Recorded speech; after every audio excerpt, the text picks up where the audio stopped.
Friends, in this video for I Thought Wealth, I'm going to talk to you on the topic why high earners should be good compounders. I've seen a lot of people whose salary is north of 1 lakh per month.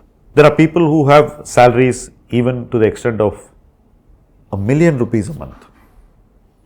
When I look at how they are investing, how they are growing their savings, there is something that always fails to make itself clear to me. A high earner is potentially a high saver. That's our way. A high saver can grow his savings faster and reach financial freedom much faster. He can accelerate his achievement of financial freedom. But I find that not everybody manages to do this. And the reason is fairly simple. The reason is that despite being a high saver and a disciplined investor, many people end up being average compounders. Their rate of returns from their savings is not really up to the potential. The reasons are many, but primarily the reasons are behavioral and the reasons are related to the investment strategy. What are the behavioral reasons? The behavioral reasons are a fear of investing when the markets are low and more tendency to invest when the markets are high. This tends to immediately reduce returns. If this behavior is inverted, then compounding could definitely be higher for all of these friends. The second reason that I mentioned is investment strategy, and this is a very, very vital reason. Many investors who are high savers are also ending up as herd investors. They always invest where everybody else is. But remember one thing, being a high saver is not a herd mentality. You are very unique because very few people are high savers. Having achieved that, you should bring some uniqueness also into your investing. You cannot do what everybody else is doing.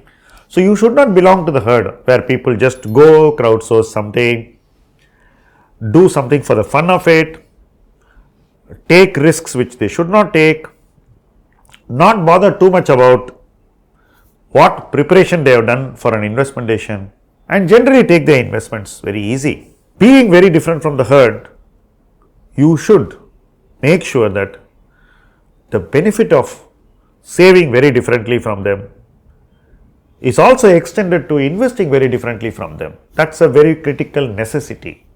Here I find that most people are lacking, and they are not lacking because they cannot do it, but because they are not forcing themselves to do it.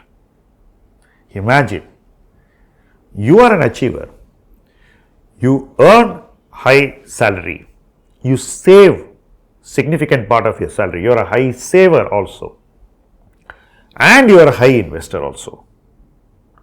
Should you not bring the right behavior and the best strategy into your investing? People are told that you don't need all this. You can just do indexing and you will get your 10%. Probably that is right. I am not arguing with that. But imagine you make 14 or 15%. That incremental 4 or 5% can take you faster towards financial freedom. Being a high earner and a high saver and a high investor, you are 3 in 1. Should you not be trying to be a good compounder? Should you not be a great compounder? Why would you deny yourself that right or that opportunity? Simply because the herd is told that you must invest only in the index. Your general bent towards excellence in your life should also reflect in your investing. Only then you will get the full benefit of being a high achiever, a high earner, a high saver and a high investor. You can't have all 4 of these things and have a moderate compounder as the ultimate result.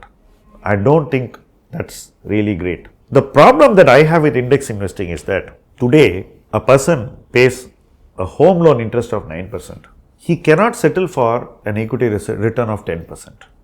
He cannot settle for an equity return of 10%. He should angle for a higher return. Only then you will be able to successfully offset the cost that you are paying on the home loan front. Because all this collectively will finally impact how soon you reach financial freedom. If you are incurring high home loan costs and you are getting very moderate investment returns, you are definitely going to slow yourself down. You will be like a guy who is going on the passenger train towards financial freedom, while on the other side there is somebody else who is going on a Vande Bharat towards financial freedom. Your investment vehicles make all the difference. That is where I feel that you deserve more than an index. Now, what is this choice that you must make? I leave it entirely to you. I am not going to tell you buy this, do that, but do better than the index, because you can earn that 3-4% more than the index. And by earning that 3-4% more than the index, you will be able to reach your financial freedom faster. As a high earner, you will also give yourself that opportunity to be a good compounder and, God willing, a great compounder. Happy investing.